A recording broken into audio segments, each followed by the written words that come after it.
The flash doesn't just kill the grid, it kills the light, the search bar, the cloud, the tiny glowing screen that told you where everything was. Your house becomes a dark museum of objects you can no longer find, and the things you need to survive are suddenly invisible. Not gone, hiding. Buried in drawers that used to open under a ceiling light, stored in folders that lived inside a phone that's now a black mirror.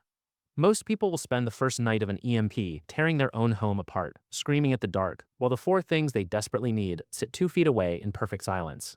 You will reach out and touch them with your eyes closed because you mapped this blackout months ago. Subscribe so you never miss this. Stay for number 4, the one you are holding all the time, and the EMP will make it worthless unless you do one simple thing before the pulse hits. The systemic lie is that an EMP only destroys electronics.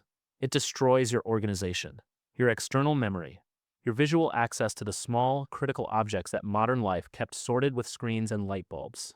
Before the event, you relied on a phone to store your contacts. You relied on overhead lights to find your car keys.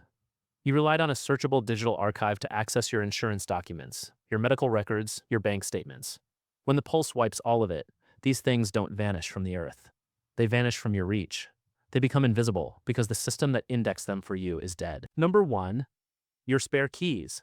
The car key, the house key, the house key, the padlock key for the generator shed, the tiny metal tongue that opens the gate to the water cistern. In normal life, they live in a dish by the door, and you grab them by sight. In the permanent blackout after an EMP, that dish becomes a black hole. One wrong sweep of your hand, and the generator key hits the tile, skips into a vent, and you are locked out of your own power supply forever. Keys are small, metallic, unlit, and identical to the touch when you are panicking. Most people will fumble a key ring in the dark and lose the most critical key on the chain because they never memorized its shape. You will do 2 things now. First, color code your keys with a system you can feel: a file notch on the generator key, a rubber sleeve on the house key, a piece of grip tape on the water key. Second, you will mount them on a fixed board, in a fixed order, above a small shelf with a raised lip, a physical key station that never moves, never changes, and can be accessed by touch alone. The key that starts your escape vehicle is a single point of failure. Duplicate it, give a copy to every adult in the group, the original lives on the board, the spare lives in a lanyard around your neck. In the dark, a key is not a tool, it is a treasure that must be physically tethered to your body. Number 2. Your critical phone numbers and addresses. Your phone is dead, not low battery, dead silicon. Every contact you have ever saved, every address, every phone number, every email login is a puff of electrons that no longer exists. You cannot call your mother. You cannot call the doctor. You cannot radio the ham operator 2 counties over because you never memorized his frequency and call sign. You cannot drive to your brother's house because you don't actually know his address. The GPS always knew it for you. Most people will be stranded in a world where they know no one's phone number except their own childhood landline. You will have a paper notebook, a physical, spiral-bound, pen and ink address book with every critical contact, every frequency, every address, every rally point, every medical prescription number, every account number for every institution that might still exist. The notebook lives in a Faraday bag alongside a small LED headlamp, a pair of reading glasses, and a pen. It is your analog brain. Your phone was an extension of your memory. That extension just got amputated. The notebook is the prosthetic. Build it tonight. Number 3. Your spare batteries and their charge state. The drawer in the junk room has 40 batteries rolling around loose. AAA, 9 volt. Some are fresh, some are half dead, some are corroded relics from a remote control you threw away in 2008. In normal times, you can pop them into a device and see if it turns on. After an EMP, every battery-powered device is dead until you test it, but you have no working device to test with because the pulse fried the circuits. So you are throwing batteries into a dead radio, a dead flashlight, a dead thermometer, and guessing. Most people will toss fully charged batteries into the trash and load a corrosion-leaking alkaline into their last working device, destroying the contacts. You will store all batteries in a dedicated compartmentalized organizer with a physical charge tester glued to the lid. An analog battery tester, a simple needle gauge on a plastic brick that requires no power, draws no current, and laughs at an EMP.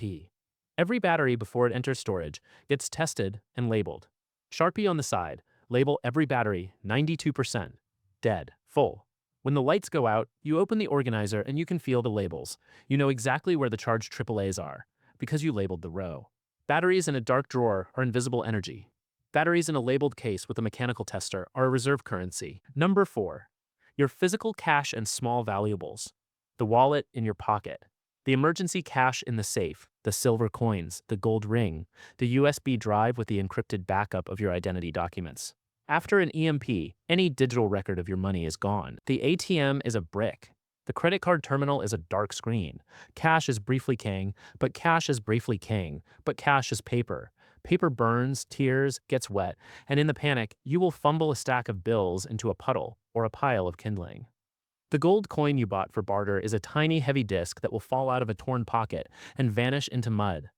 Most people will lose their physical wealth in the first week because they never assigned it a dedicated, padded, waterproof, high visibility, tethered container. You will. A bright orange dry bag with a neck lanyard. Inside, a Ziploc of cash, a Ziploc of cash, a Ziploc of coins, a copy of your driver's license, your passport, your insurance card, your medical directives printed on waterproof paper. The bag is small enough to wear under a shirt. It glows in the dark if you got the reflective trim. You can find it by feel, in a blackout, in a collapsed room. The cash inside it will either buy you passage or become worthless paper. But if it becomes worthless, you still have the documents that prove who you are when the government rebuilds.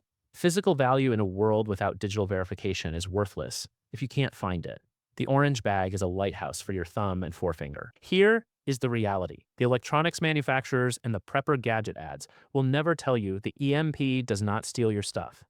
It steals the light, the screen, the search function, the cloud, the beep of the Find My Phone app.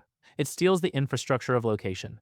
The things you need to survive are still in your house. They are in a drawer, on a shelf, in a bag, under a blanket. But in the absolute dark of a permanent brownout, with a brain that is exhausted, terrified, and chemically flooded with cortisol, your ability to find a specific small object drops to near zero. The keys, the numbers, the batteries, the valuables become invisible because the visual system that located them for you is gone. You will build an analog, tactile, labeled, tethered system. Now, you will be able to walk through your home with your eyes closed and touch every single survival critical object because you placed it in a fixed, memorized location. The EMP is a thief of sight. The prepared mind is a map that works in the dark. Now, drop a comment and tell me this. Walk into your bedroom. Close your eyes. Try to find your car keys with your hands only. How long did it take? Write the number of seconds in the comments. Then go build your keyboard. And in the next video, we are building the Faraday cage that protects the one device you absolutely must keep alive. A cheap, simple shielding container that stops an EMP from frying the phone that still has your offline maps, your medical PDFs, and the photos of your children. I'll see you there.